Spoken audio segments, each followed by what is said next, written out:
जब अधर्म की सीमा टूट जाती है, जब सत्य सिर झुका देता है और जब मनुष्य यह भूल जाता है कि उसके ऊपर भी कोई है, तब धरती पुकारती है अपने रक्षक को, अपने प्रभु को।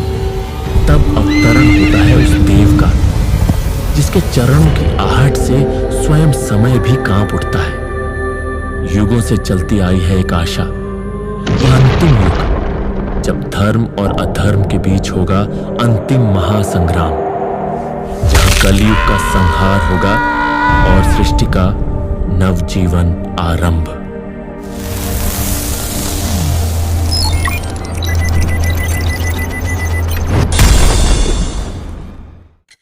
समय कलयुग का अंतिम चरण, जब अधर्म अपना विकराल रूप धारण कर लेगा, तब जन्म लेगा एक दिव्य बालक, एक साधारण से गांव में, परंतु उसका उद्देश्य होगा असाधारण। वह आएगा केवल जन्म लेने नहीं, बल्कि अधर्म का अंत करने।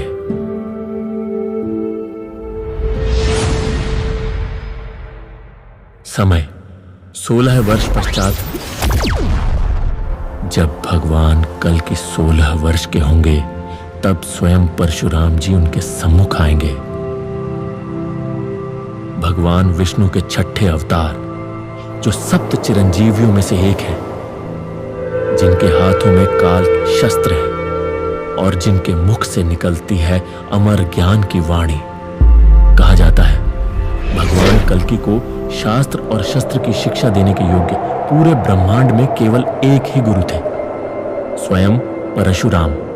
परशुराम उन्हें प्रदान करेंगे दिव्य ज्ञान, धनुर्विद्या की गहराई, तलवार की तीव्रता और ब्रह्मास्त्र व पाशुपतास्त्र जैसे महादिव्य अस्त्रों की साक्षात विधि।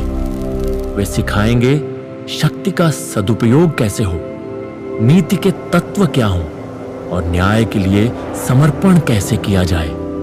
यह शिक्षा केवल अस्त्रों की नहीं होगी, यह मार्ग होगा उस अधर्म के संहार का, जो स्त्रियों के सम्मान को प्रतिदिन लांछित करता है, जो मूक जीवों पर अत्याचार करता है और जिसने मनुष्य को राक्षस बना दिया है।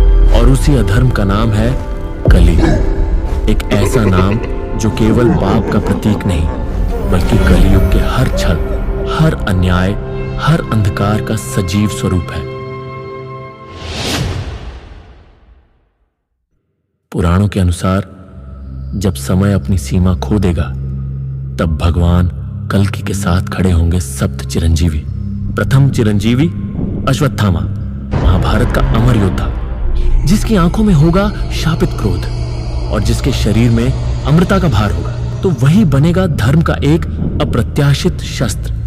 द्वितीय राजा बलि, दैत्य होते हुए भी दान का प्रतिमान, जिसे वामन रूपी विष्णु ने पाताल भेजा, परंतु वह वहां भी धर्म का दीप जलाता रहा। वह लौटेगा और कल्कि के साथ खड़ा होगा धर्म के लिए। विभीषण, लंका के राजा, जिनके भीतर राम का धर्म था, रावण की प्रजा होने के बावजूद। चतुर्थ श्री हनुमान, स्वयं शिव के अंश, भक्ति, शक्ति और विनय का संगम, जिसकी गर्जना से पर्वत डोलते हैं और जिसकी उपस्थिति मात्र से अधर्म थरथराता है। पंचम कृपाचार्य, महाभारत के अमर गुरु, जिनका ज्ञान आज भी समय की सीमाओं से परे है। षष्ठ भगवान परशुराम, विष्णु के छठे अवतार, जिनकी फरसा से सहस्रों बार पृथ्वी पवित्र हुई। सप्तम महर्षि वेद व्यास, वेदों के संकलक, जो युगों से सत्य को शब्द देते आए हैं। वे पुनः प्रकट होंगे धर्म की व्याख्या करने। यही है सप्त चिरंजीवी, जो खड़े होंगे कल्कि के साथ और मिलकर रचेंगे वह धर्म युद्ध, जिसमें पराजित होगा अधर्म स्वयं। जहां प्रकाश होता है, वहीं अंधकार भी जन्म लेता है, और उस अंधकार का नाम है कली, नरक की गहराई से जन्मा हुआ राक्षस, जो किसी देव या ऋषि से नहीं, बल्कि मनुष्य के पापों से उत्पन्न हुआ। लोभ से, हिंसा से, मोह, अहंकार, वासना और छल से। और वह अकेला नहीं है, उसके साथ होंगे उसके दो सेनापति, बृकासुर और उसके पुत्र कोक और विकोक। आप जानते होंगे शकुनी को, महाभारत का वह षड्यंत्रकारी जिसने द्रौपदी का चीरहरण करवाया और धर्म को जुए में बेच दिया। परंतु क्या आप जानते हो, शकुनी के दो पुत्र भी थे। एक उलूक जो युद्ध में मारा गया, पर दूसरा बृकासुर अपनी कुटिलता में पिता शकुनी से भी आगे। उसके दो पुत्र कोक और विकोक पाताल में जन्मे ऐसे असुर जिन्होंने सहस्त्र वर्षों तक तपस्या की और ब्रह्मा जी से पाया एक वरदान। इनमें से कोई भी मारा नहीं जा सकता, क्योंकि यदि एक जीवित है तो वह दूसरे को अपनी केवल दृष्टि मात्र से पुनर्जीवित कर सकता है। यही वरदान उन्हें अमर के समकक्ष बना देता है। कली के पास होंगे ये अमर राक्षस और एक असंख्य राक्षसी सेना, जो न केवल धरती पर बल्कि मनुष्य के भीतर के अंधकार, लालच, द्वेष, छल, वासना, घृणा से जन्मी है। जब ये अंधकार चारों दिशाओं में फैल जाएगा, जब पाप और हिंसा धर्म को दबा देगा, तब वे प्रकट होंगे, न मंत्रों से न वेदों से, बल्कि स्वयं श्री हरि घोड़े पर आरूढ़ होकर अपनी तलवार के साथ भगवान कल्कि के रूप में।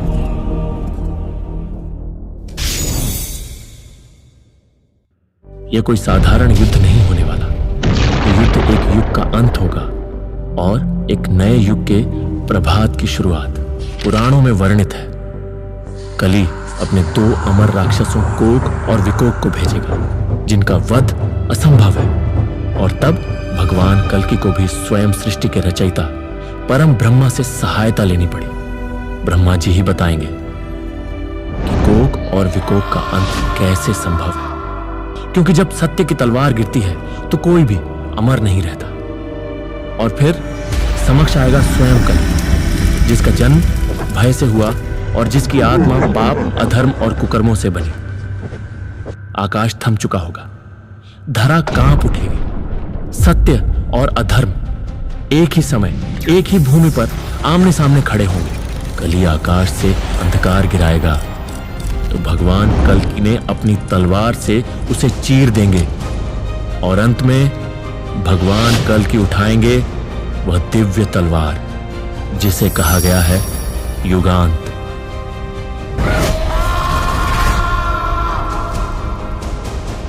एक ही प्रहार होगा और अधर्म का काल समाप्त हो जाएगा। कली की चीख युगों तक सुनाई देगी। फिर सारा ब्रह्मांड मौन हो जाएगा।